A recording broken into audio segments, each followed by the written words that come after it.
Hello Philippines, nandito naman tayo sa Davao Beach Club, particularly dito sa Lanang Aplaya. Dito ginagawa yung tulay. Kuha lang tayo ng update dito.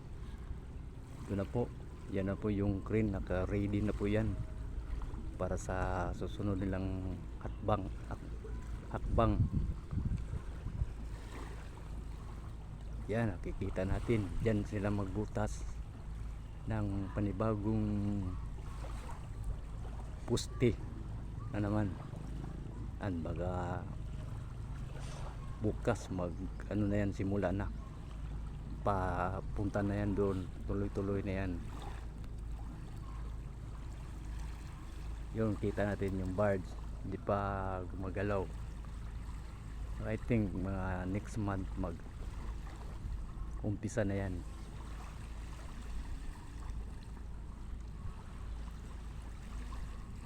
Yun sa kabila may ano na, may apat na puste na sa samal, yung white ang color.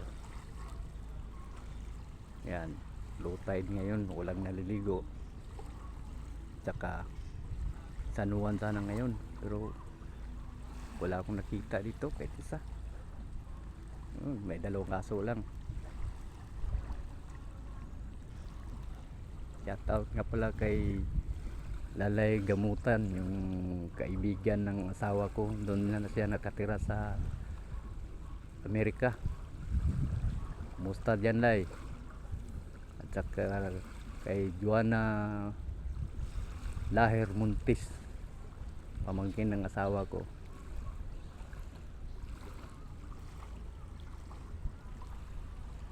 Yan, ito ngayon ang sitwasyon. Break time pa nila. I think yung accomplishment nila dito mga 40% above yata yung accomplishment na ng mga Chinese contractor, Chinese workers.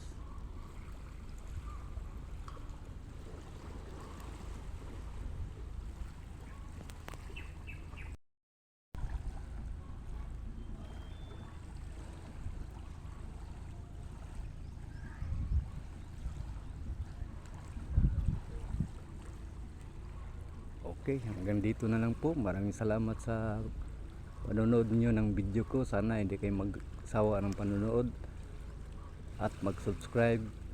Paki-pindot na lang ang bell button.